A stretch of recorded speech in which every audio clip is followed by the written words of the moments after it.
like doing this. Yes. Hey, you awesome folks. Thanks for taking this journey of discovery with your guide, Keith Haney.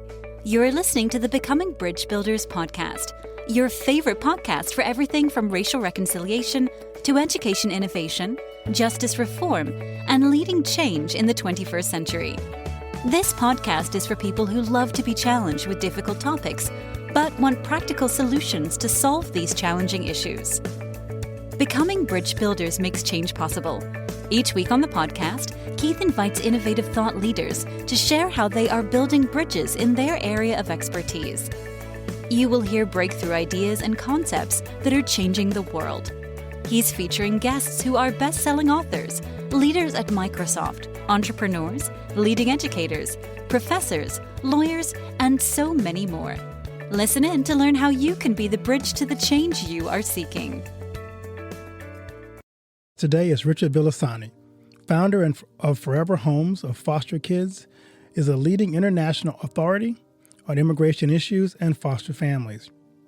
Richard has been featured on CNN International, Univision, ABC, AP News, Costco Connections, the San Diego Business Journal, Foster Focus Magazine, and EFE, the world's largest Spanish language media company. He is a proud Navy veteran, national columnist, international speaker, who is also translator for the United Nations. Richard was honored by the Senator Joel Anderson as a California hero for his years of service helping foster children. For nearly 30 years, his nonprofit worked with government agencies across the country to find families for immigrant and foster children to create a permanent home. Richard has helped more than 10,133 families reunite with their relatives in the U.S., Mexico, and Latin America. He has spent 22 years living and working in Mexico. Richard was a university professor at UABC, Tijuana, BC, and was given presentations at some of Mexico's largest institutions, associations, and corporations such as Plantronics and Thermo Fisher. We welcome Richard to the show.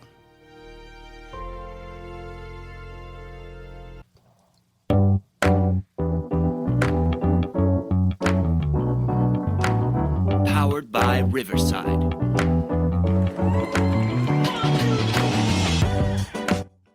Well, Richard, welcome to the show today. How are you doing, my friend? Doing excellent. It's good to have you on. I'm looking forward to our conversation. Well, thank you very much for having me. All right, so I'm going to give you an easy question to start out with. What's the best advice you've ever received? The best advice I ever received was from a friend of mine, Libby Halevi. And this is when I was recovering from an accident. And she said, I'm going to tell you this, and I want you to really think about it and try to put it into action. Okay. Don't do today what you didn't feel like doing yesterday. And the thinking behind that is, as we're healing, we'll have those days where we're really feeling good. Like, oh my goodness, I've turned a corner. And we'll feel like, okay, let's tackle that work. Let's go clean that garage. Let's go whatever it is. And the thing is, did we feel like doing this yesterday? And if we didn't, then we should hold off. And the whole thinking behind that is that we don't overextend ourselves, hurt ourselves again, and have a relapse. And I can't tell you how critically helpful that has been, because I'm one of those, I want to get out there and I want to get it done. And so this has helped me to kind of pull back, trim back, relax just a little bit, and not have those relapses, because those are no fun. No, they really aren't fun. And your body says, what do you think? What were you thinking? Absolutely. That's it. I love it. So tell us something about yourself that most people don't know about you. I would say that most people don't know that I was a Life Scout, and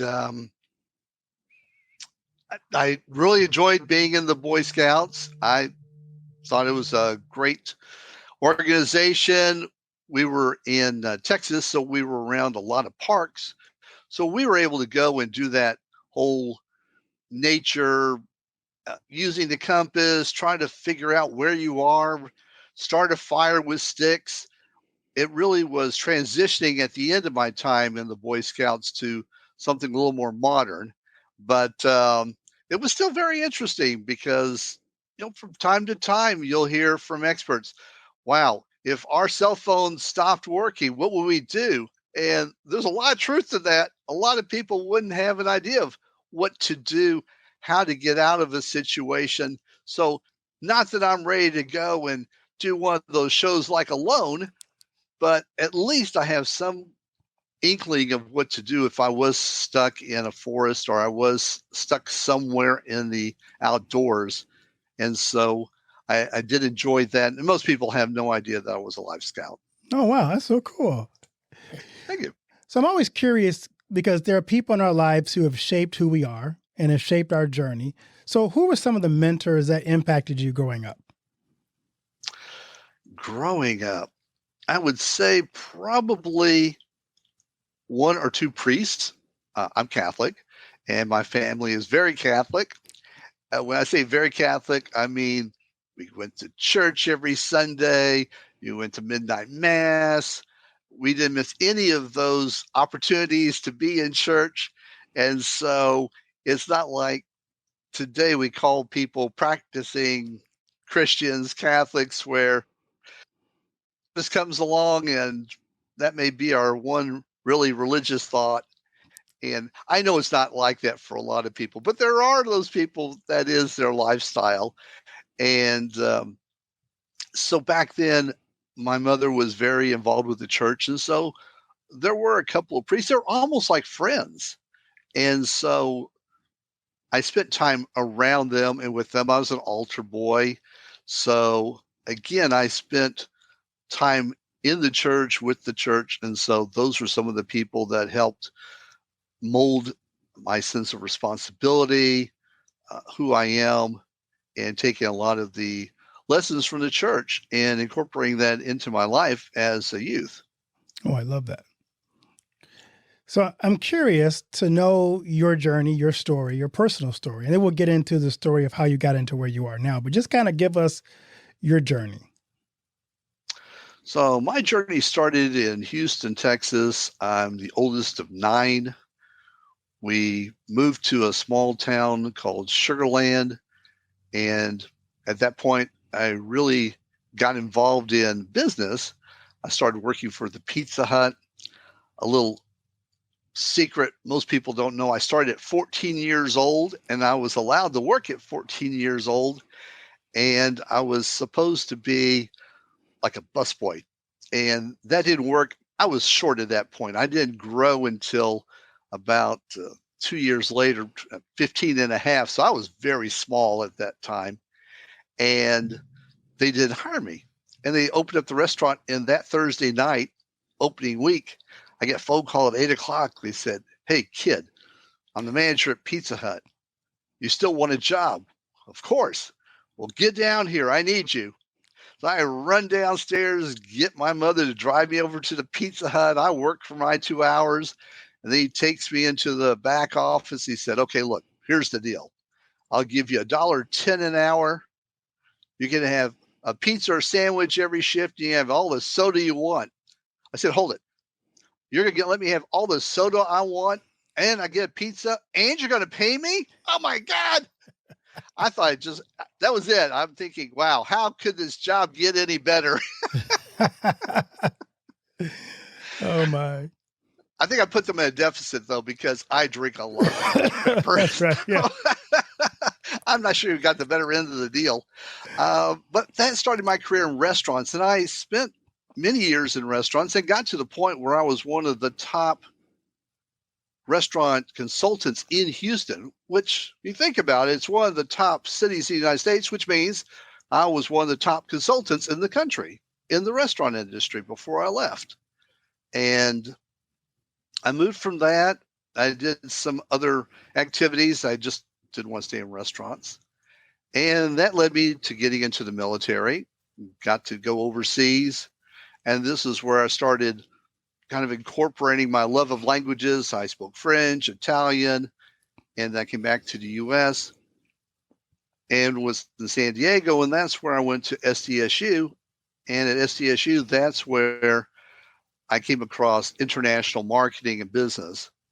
And that really is the precursor to getting me into working with foster care, was being at SDSU and meeting a gentleman who would become really the greatest mentor in my life, Antoine Morrison, and working with him. And again, that's what preceded my growth and my being in foster care. Wow, that's powerful. There are so many thoughts when people hear about foster care. There's so many misconceptions. What are some common ones you've run across when people think about the whole foster care system?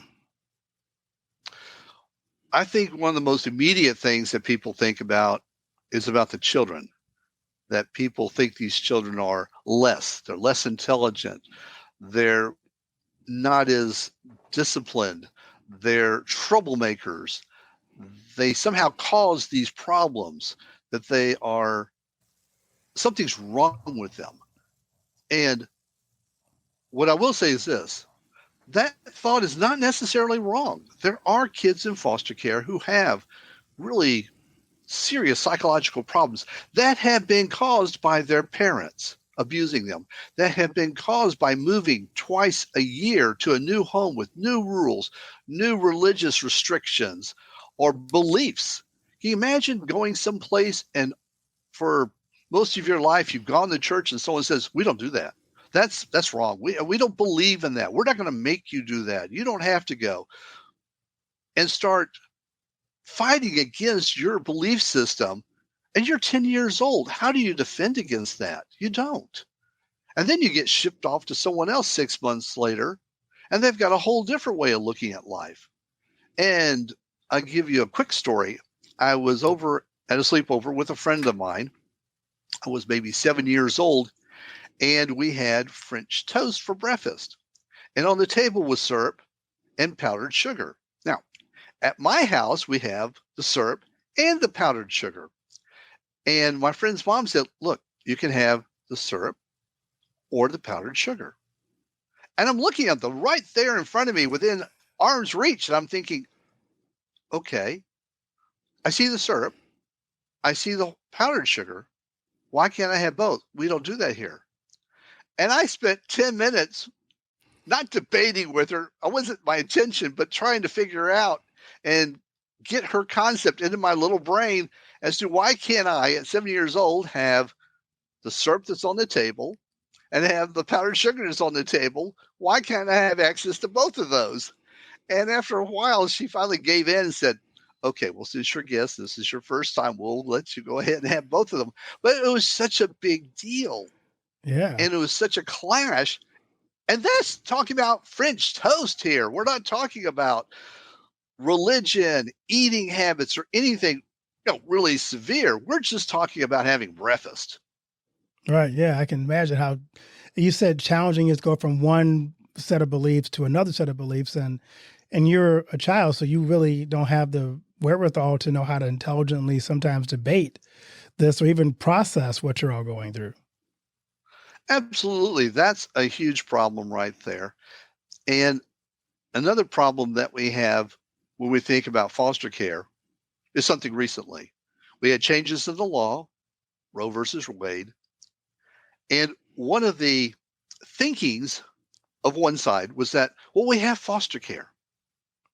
And if there are children who don't have a family or who are given up for adoption, foster care will be the safety net. Foster care is not a safety net right now. Foster care has holes in it.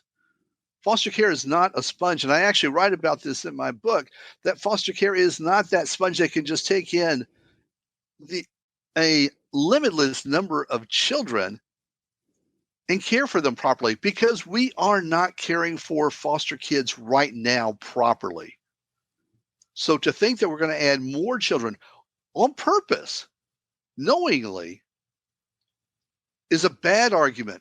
It's a fake argument. It's a wrong argument. It's morally wrong to be thinking that foster care is going to be able to save us from problems that adults create for adults and for children. Right. I think some people want to know for the average, I know there's no case that kind of is typical, but what are some of the things that lead to kids being put into foster care? There actually aren't that many. Probably front and center, the biggest reason is neglect. And so, for instance, we have stories where children were in the home and there were 12 dogs, cats, there was animal feces, urine. I mean, a very ugly, unsanitary situation, or homes where they're cooking meth in the next room and potentially poisoning the children, or they're engaged in some other criminal activity. So we have neglect, serious neglect. We have parents. Just recently, I think within the last 24 hours, a gentleman died. He was a prominent individual. They were in Las Vegas, and the mother has been arrested because the kids who were under 3 years old were left in a hotel room. This is neglect. You don't leave kids at that age. It takes kids next to no time for them to knock over a dresser and kill themselves, for them to pull on a cable and knock over the TV, for them to do all kinds of things. They need to be monitored. And nobody was monitoring these two children. And one was under the age of 1. So you had a 3-year-old taking care of, I think, an 8-month-old child. That's insane. Yeah. But this is the kind of neglect that we have. So that's the vast majority of cases where children are, this is seen, it's observed. The police and child protective services come in, they take the child. And the other one's abuse, physical or sexual abuse. And those are the two big areas where children come in. Now, they may come in for other reasons. They may be homeless, walking along on the street. And I've worked cases like that where the child was just 7 years old, walking on the sidewalk, and someone called and had the police come and pick them up. And then they went to Child Protective Services. So, again, these are the basic reasons why children come into foster care, where the adults have dropped their responsibility, have left the kids abandoned, or the parents themselves are in such a bad situation that the kids need help. They need help. So I had a guest on my show, and she mentioned to me that at a certain age, kids basically age out of the foster care system. And there's this gap between when they age out to what they're actually adults. So what's that age? Just kind of, what happens to those kids who have aged out of the system? So children, and just to make sure we're on the same page, when we say age out, we're talking about a child being forced out of their home. So let's say your birthday is today. You wake up anytime today, your foster parents will get the call, then it's time for you to leave. And you may get half an hour to go into your room and to put everything you have into a garbage bag. Maybe you're lucky and you have a suitcase or a backpack. Many foster children do not, so it goes into a garbage bag. And that's it.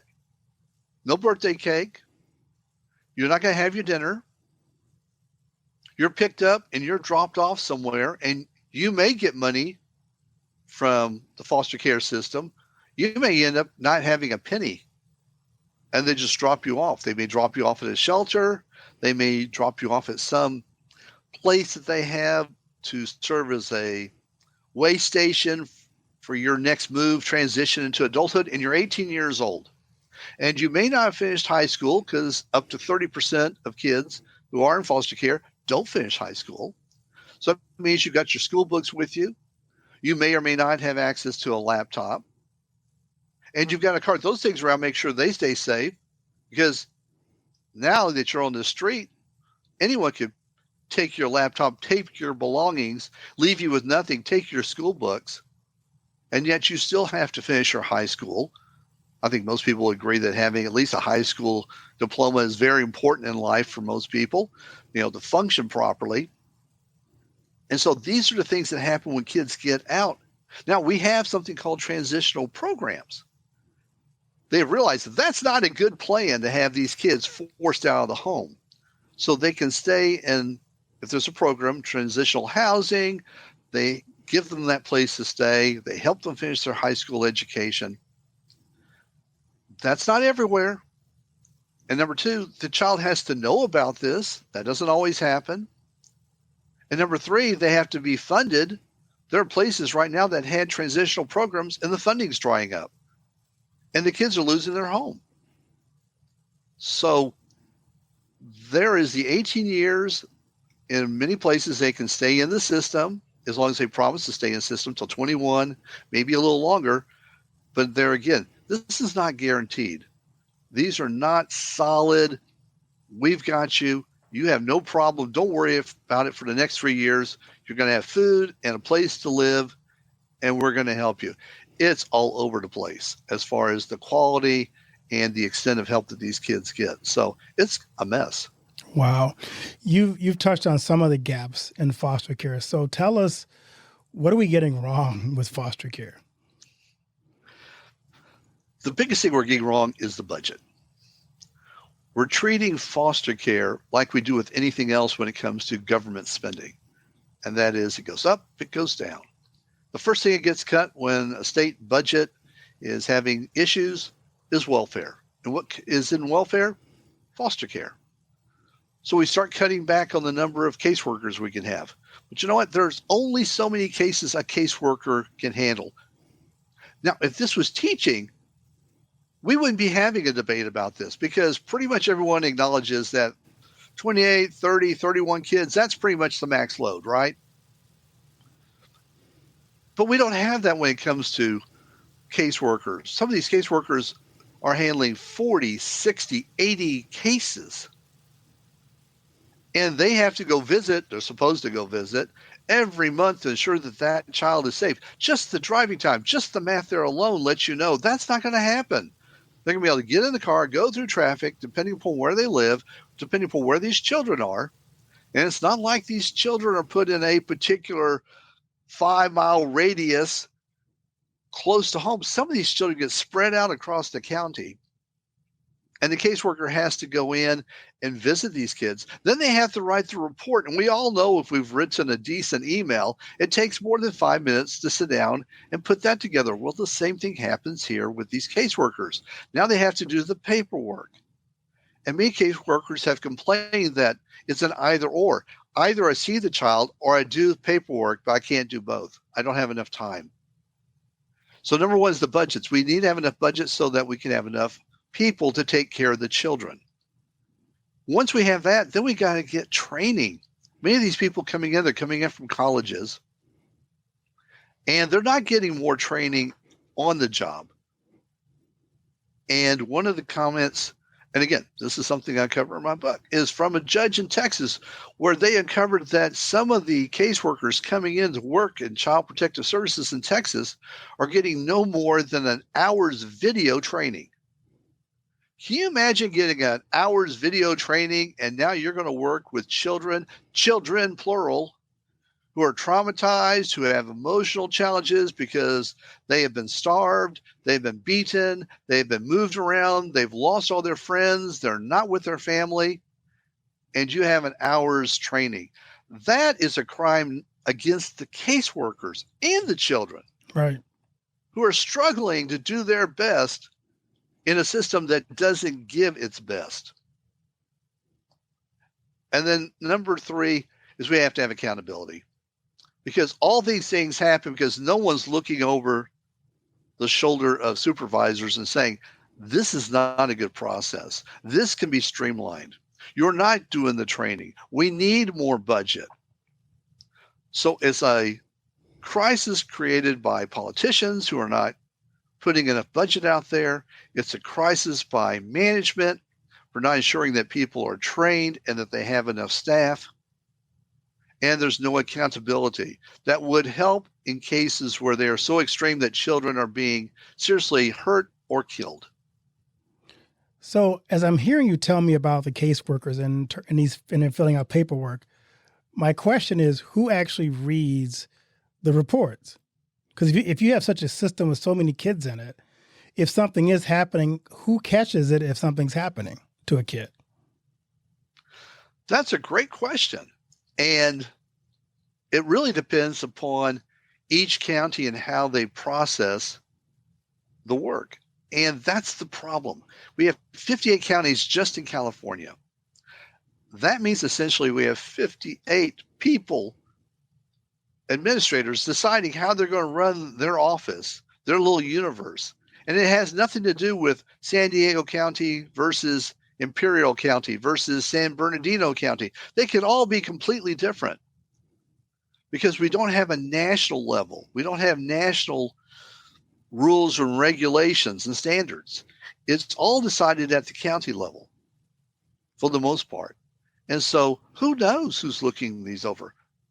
We have read stories and we have posted about stories on our social media where someone was convicted because they were taking the reports and throwing them in the trash can. They weren't filing the reports and no one caught it for years. So that goes back to the accountability. Do we have accountability built into the system? No, we don't.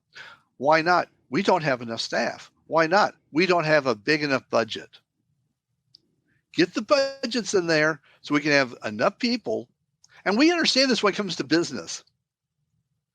If you go into McDonald's and they're not fast enough, first thing we're going to say is, where's the manager? What's going on? Why aren't you on top of this? Where's the staff? But there's no one doing that when it comes to foster care. No one's walking into these offices and saying, okay, where's the paperwork? Who's looking over it? Who's making sure that this did not happen, that this child was removed properly? That's not happening. Wow, that's shocking and disturbing, to be perfectly honest. So I'm going to give you a magic wand. What solutions do you, and even your company that you work with, your organization, what are you doing to improve the foster care system? Well, in the middle of all that is a process called family finding. And what that is pretty simple. When a child comes into foster care, agencies are supposed to jump into action and find a relative that the child can be placed with. Could be an aunt, uncle, grandparent. Now, sometimes that's easy because the aunt and uncle maybe live down the street. The information is readily available. They're in the same city. But oftentimes, these relatives don't live in the same city. My grandmother, for instance, lived an hour and a half away from where I was. So at that point, they start this process called family finding. That's where they get a list of all the relatives, and hopefully it's many relatives. They'll locate them, get their contact information, then they'll notify them. So we have identify, locate, and notify. And the notification will go to grandma and say, look, little Johnny is in foster care. You know, your granddaughter Maria is in foster care. Would you like to take Maria in right now while we figure things out and see what is going to be the outcome of this situation? And somebody, usually if you have dozens of relatives, will say yes. Now, the problem comes, again, with identifying or locating some of these relatives, especially if these relatives happen to be in other countries. So we have roughly 60 million people in this country who are Latino. Now, when I say Latino, a lot of people immediately think of, oh, you mean all those people crossing the border? No, I'm talking about U.S. citizens whose parents are U.S. citizens, whose grandparents may have been or may not have been U.S. citizens, but they are U.S.-born children who are now in the foster care system because abuse is not relegated to one particular type of child. So children in foster care can be Latino, they can be African-American, they can be Anglo, whatever. In this particular case, if they're Latino, chances are high they have relatives outside the U.S. I have a boatload of relatives living in Mexico and some in Europe. Well, that's just the way it works. So to find those people, unfortunately, you need people who can speak Spanish, read Spanish, know how to work with different government agencies, how to talk and communicate with them, and that's where we come in. We take over in those cases where the county is stressed out. They don't have anyone with that expertise. They don't know where to go. They will come to us. Can I give you a quick story? Oh, love it. Yeah, go ahead. Excellent. So we had a case where we had 3 little girls. There were 4, 8, and 10. And They had talked about having two aunts who lived in Chicago, but they were too young. They knew they were Auntie, like, Auntie Maria or Auntie Bess, but they didn't know more than that. They didn't have an address. They didn't have phone numbers. And so they couldn't tell more to the caseworkers. And the caseworkers did the family finding, but could not find any family members who were able to take in these three girls. That's a lot of children, three all of a sudden, to come into a household. So nobody stepped up. They knew that the mother had relatives in Mexico. Now, the mother was not being very cooperative here, but they knew they had relatives over in Mexico. And so they gave us the information. They said, look, you're our last hope here. We don't find anything. These girls, they're going to stay in the foster care system or get adopted or separated. That happens often with siblings, that they get split apart. They said, what can you do? I said, we'll take over the case. So we took over the case. In just about 2 weeks, we found several of their relatives. So the caseworker Saturday, she's got a translator with her. She's gone down to Mexico and she gets one of the uncles. And she's talking to the uncle for a few minutes. And she says, by the way, have you heard about any relatives, any aunts living in Chicago? And he says, well, wait a minute. About 30 seconds go by. A woman picks up the phone and she says, yes. And the caseworker introduces herself again, tells her what's going on, tells about the three girls and says, do you happen to know anything about these two aunts in Chicago? Well, yes, I'm one of them. They had flown down to see the family from Chicago. They were in the living room having coffee when the phone call came in. The caseworker goes, I've been doing this for 17 years. I have never had anything happen like this in my life. And guess where the girls went? Girls got no aunt said, of course we'll take the girls in. The girls are now living in Chicago. They're with the two aunts. They're back in school. They're in a safe, loving environment. That's what we want. That's what we do. That's the outcome we give foster children. We take them from the unknown and the unstable and the unsafe, and we put them in loving homes, most of the time with relatives. And I say most of the time because if that can't happen, and sometimes it can't, for lots of reasons, we help facilitate the adoption so they can get adopted. That seems like such a logical solution. Why is that not the case more often? That's such a good question. And I will tell you the answer. It's because none of the universities in this country at the bachelor or master's level teach family finding. So no caseworker coming out of any of our universities knows about family finding. They've never even heard the term.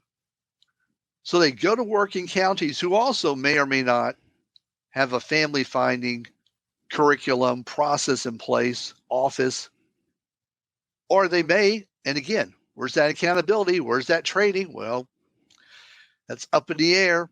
So we have people coming in who have never heard about a process, never received any kind of educational instruction on the process, are getting no training on the process, and are having to work the process. That is an excellent recipe for disaster. The problem is this is not a disaster movie. This is children in foster care who are taking the brunt of all of these adults who are not performing. And I don't blame the caseworkers. The caseworkers, they know what's going on. The caseworkers are the ones who step up and say, help. It's the management who stops them. It's the management who says, we can't afford that. Yes, I am getting lots of money from the federal and state government to pay for this, but I don't have money because I spent it somewhere else. So I guess little Johnny's got to spend the next 6 to 10 years of their life in foster care until he ages out. Oops. We don't have transitional programs for Johnny right now. So, Johnny, I guess you're going to join the 80% of kids who age out who become homeless, end up in prison, turning to crime like prostitution to have money for food and shelter, or become sex trafficking victims. So tell me that you're teaching this to people in your organization so that we have a culture of family finding that's kind of permeating our foster care system. We are working right now with universities to come in and to work with their curriculum and to have me teach this. And the book gives a lot of information on what needs to be done to do family finding. But I can tell you right now, the family finding we have out there, for the most part, is rudimentary at best. And I know that because when we get the information to do family finding, it is so sparse. I'll give you an example again. It would be like, and this is a real case where we got the name of the mother. We got one other piece of information about her, and they told us she lived in Guatemala. Wow. That was it. And that would be the same as telling someone asking me to find you and saying, well, yeah, Keith, he lives in California. That's right. Just look up any Or- Keith in California, right? Yeah, there can't be that many Keiths in California. Come on.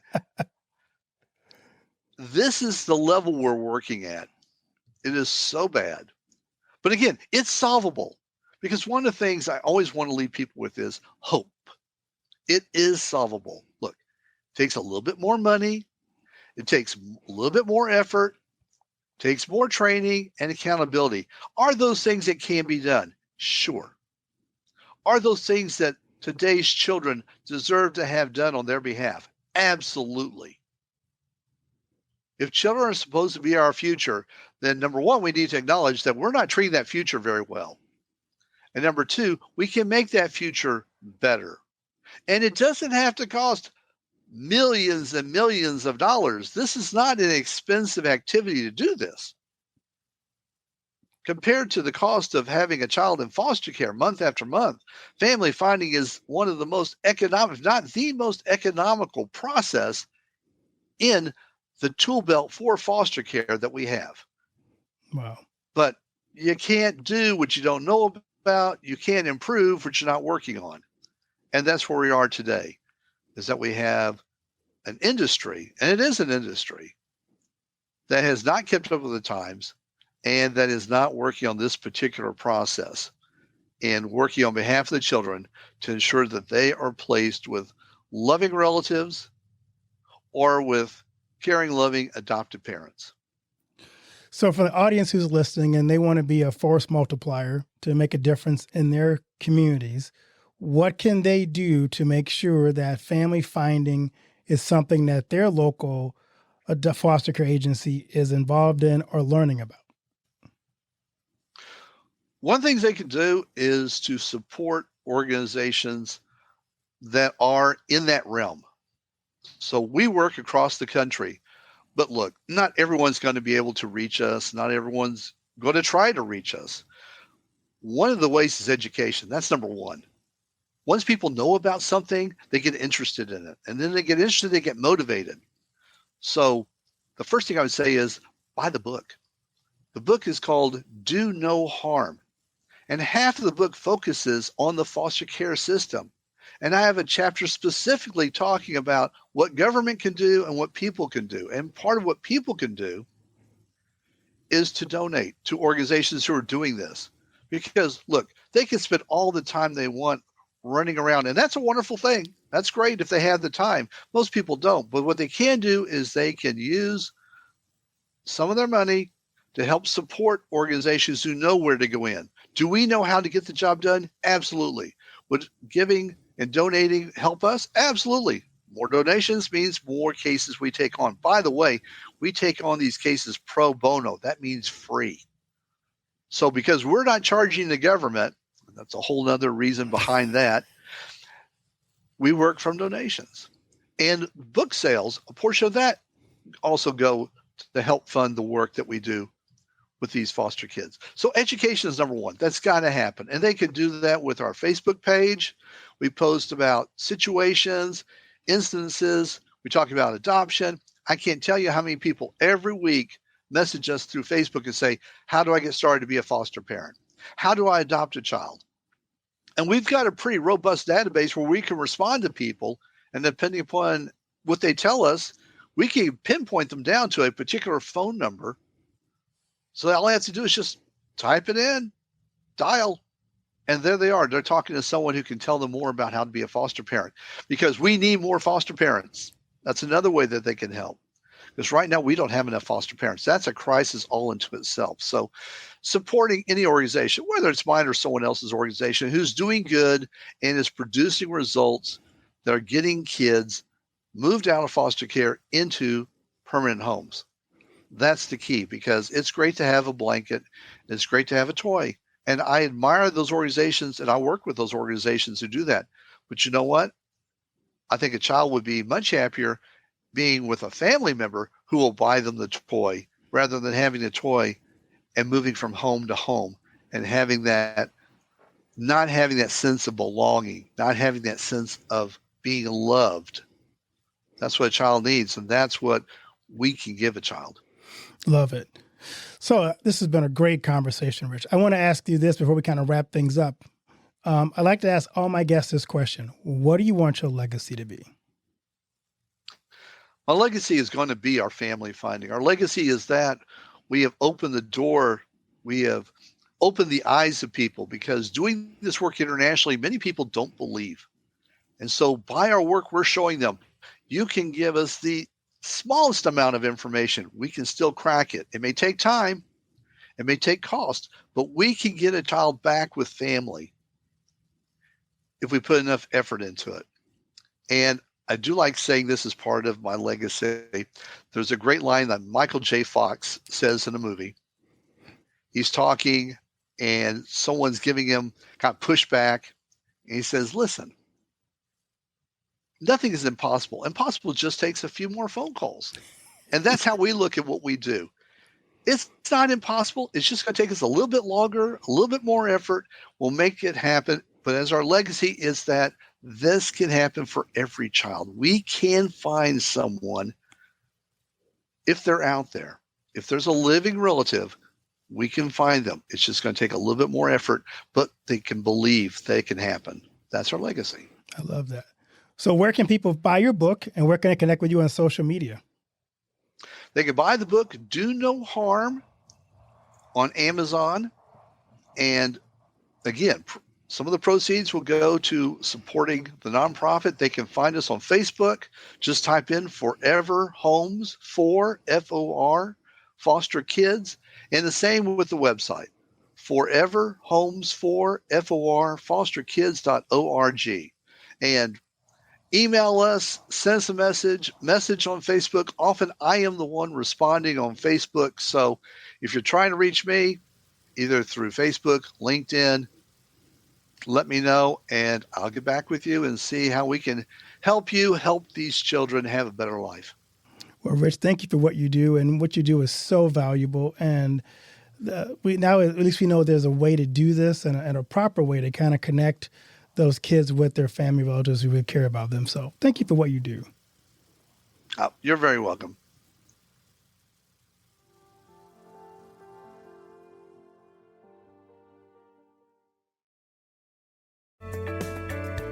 Thanks for listening to Becoming Bridge Builder. If you enjoyed this episode and want to help support the podcast, please subscribe and share it with others. Post about it on social media or leave a rating and review. To catch all the latest from me, you can follow me on Instagram at @BKeithHaney and on Getter and Twitter @RevHeadpin, or on his website at alightbreaksthrough.org. Thanks again, and tune in next time.